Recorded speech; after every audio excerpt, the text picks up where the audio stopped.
Oye, y el hecho de que también se haya pues hecho a un lado esta vacuna de Moderna, ¿no? Que bueno, también despierta muchas dudas al respecto. Déjame incorporar a esta conversación, Raúl, si me lo permites, a Juan María Naveja, para poder profundizar en un análisis, porque me parece interesante todos estos puntos que estás planteando y vale la pena también escucharlo. Bienvenido, Juan María. ¿Qué tal Magda? ¿Qué tal Raúl? Pues creo que Raúl hace una visión muy completa de lo que ha sido la opacidad de este gobierno, no solamente, como dice Raúl, en lo que estamos viviendo con la pandemia, porque la opacidad viene desde febrero del año pasado hasta nuestros días en materia de pandemia, pero toda esta síntesis que hace Raúl nos habla de los documentos reservados y que no sabemos qué vaya a pasar o en qué se están gastando ciertos recursos. Yo creo que aquí lo que estamos observando es una incapacidad administrativa de principio a fin. No hay una previsión, no hablemos de estrategia es mucho. En este caso no hay administración confiable, no hay la participación de científicos, no hay la participación de las instancias responsables y corresponsables. Que todo esto, si tuviéramos mesas de trabajo, si tuviéramos la participación de científicos, desde hace bastante tiempo habrían dado pasos importantes para la adquisición real de las vacunas. Magda, Raúl, no olvidemos que hace un par de semanas el propio canciller desmintió al presidente de la República cuando decía que sí existen informaciones reservadas, cuando trataba López Obrador de decir que todo es transparente. No se les está pidiendo que nos den los secretos de las farmacéuticas. Se está pidiendo algo elemental como cuánto cuestan, de dónde van a venir, de dónde van a salir los recursos. Se están pidiendo cosas así de transparentes. Y ahorita que decías, Magda, nos estamos refugiando en una vacuna que no ha pasado la fase 3, en una segunda vacuna como es la de CanSino que tampoco ha pasado la fase 3. En la que participamos, que la de AstraZeneca, hasta fines de marzo, principios de abril, la podemos tener a la mano. Y de remate, lo que decías, Magda, que es muy cara, la de la Moderna.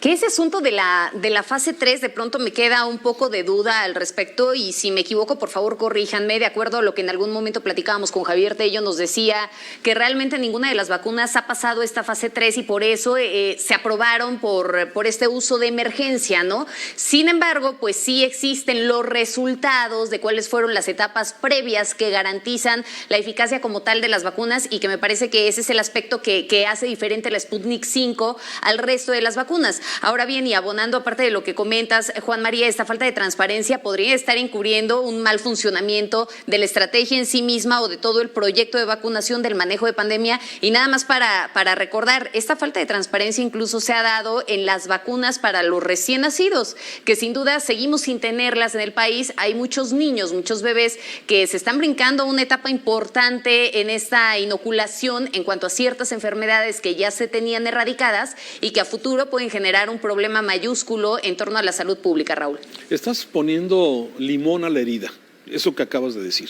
El tema de las vacunas en México, lamentablemente desde el año pasado, y así lo registramos aquí en Mega Noticias, ¿sí? Con las vacunas de los niños pequeños, de los recién nacidos, empezamos a notar, y lo tenemos como testimonio de muchos padres de familia, que no encontraban, que no estaba la vacuna, tenían que ir a vuelta y vuelta. Lo mismo pasó con el tema de la vacuna de la influenza, ¿sí? Esta vacuna que sí fluyó, pero no como otros años, que había disponibilidad, la gente tuvo que acudir 2 o 3 veces a su clínica para recibir la vacuna de la influenza y la vacunación no fue tan general en este momento que era tan necesaria como en otras ocasiones. Y esto es precisamente falta y se me hace muy presumido de parte del gobierno señalar que hay una estrategia. Me parece que estos elementos que usted está señalando, sí, estos errores que ha habido, pues desde el principio, desde que se decidió en este gobierno acabar con todo lo que olía a neoliberal, eliminan el seguro popular, que más bien con sus errores, con sus deficiencias, venía funcionando. Sí, pero este gobierno, con la idea de borrar todo lo que se ha hecho en el pasado, sí, implementó el famoso INSABI. Y lamentablemente en esta implementación, que fue el 1 de enero del 2020, cuando entró en funcionamiento, pues habría que haber hecho un trabajo previo de reglas de operación, de flujos, qué va a pasar con las personas que estaban recibiendo sus tratamientos, en fin, todo lo que ha quedado documentado. Y para acabarla de amolar, nos viene y nos cae la pandemia, ¿sí?, en medio de esta transición. Entonces, hoy todavía estamos padeciendo este tipo de deficiencias en vacunación, en instalaciones médicas, en personal médico insuficiente, en capacidades para poder dar la atención a todas las personas, y por eso hoy tenemos esta circunstancia dramática de más de 150,000 muertos por COVID y 257,000 en exceso, ya incluyendo estos 150 y tantos de personas fallecidas.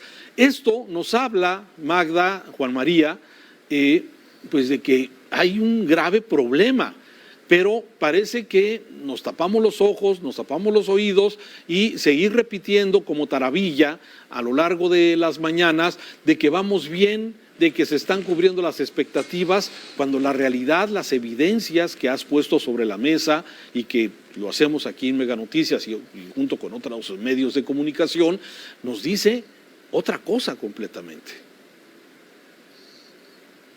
Fíjate que, si no mal recuerdo, Raúl, en este sentido creo que era Transparencia Mexicana quien decía que ahora, después de este anuncio del gobierno federal de que se les iba a permitir a los gobiernos locales, estatales y a privados el poder comprar vacunas, fueron quienes señalaron que iban a buscar la forma de generar una base de datos para garantizar la transparencia por parte de estas dependencias. Pues ya quisiéramos ver también esa misma transparencia en el gobierno federal, porque hay que recordar que al final del día la pandemia se ha convertido en un caldo de cultivo para la opacidad, y eso no hay que dejarlo de lado. Ahí tenemos de ejemplo también todas las adjudicaciones directas que se han dado durante el 2020. Juan María. Sí, preguntabas lo relativo a la situación de emergencia. Así está contemplado por la Organización Mundial de la Salud. El doctor Tello ha sido muy claro. ¿Quiénes no pueden adquirir vacunas ahorita? Los particulares, los gobiernos estatales. Son las naciones en su conjunto las que pueden comprar la vacuna que ya pasó la fase 3. Y en esa fase 3 nada más están la Moderna, Pfizer y AstraZeneca. Y AstraZeneca apenas. Y decías otra cosa bien importante que Raúl la avalaba, lo relativo a los niños. Recordemos que una de las que más vamos a comprar es la de CanSino. CanSino no cubre a los niños de 0 a 18 años. Entonces allí tenemos un problema frente también a la Sputnik 5, el Sputnik V, ya no sabemos cómo se llame realmente. Y algo, Magda, que estabas tratando con la senadora Telles hace un momento, no, el tema de la salud del presidente sí es estratégico. No estamos pidiendo sus niveles de testosterona, Magda, estamos pidiendo información que se debe de dar a conocer. El propio presidente de la República ofreció dar a conocer los resultados de sus exámenes. El doctor Luis Estrada te lo ha dicho más de alguna ocasión, que lo has entrevistado con información del taller SPIN. El presidente dio la promesa y no ha cumplido para saber cuál es la condición de salud. Igual supimos cuando operaron a Vicente Fox, supimos cuando se internó a Enrique Peña Nieto. La salud del primer mandatario de la nación es un asunto de seguridad nacional y estratégico. No se están pidiendo intimidades. Las intimidades que se queden en la recámara, pero lo que sí tenga que saber la población es fundamental. Y de veras que en esto de opacidad, pues creo que no tiene calificaciones aprobatorias este gobierno.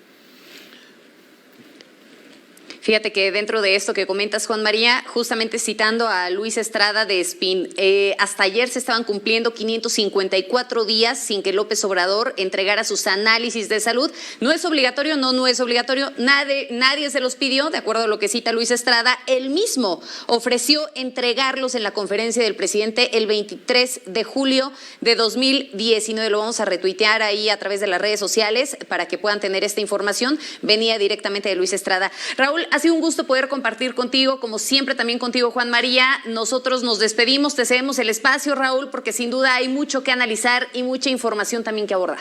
Vamos a seguir con el análisis, Magda, muchas gracias. Vamos a seguir con el análisis, vamos a hablar y vamos a hablar un poco de esto que están comentando ustedes y que Juan María ha señalado. Sí, a ver, la información de la salud del presidente. es de seguridad nacional, se vale reservar sus datos y entra dentro de la protección de datos. En fin, de esto seguimos hablando. Por lo pronto vamos a hacer una pausa, si me lo permiten. Gracias, Juan María, gracias, Magda. Me voy a quedar con la estafeta de la información.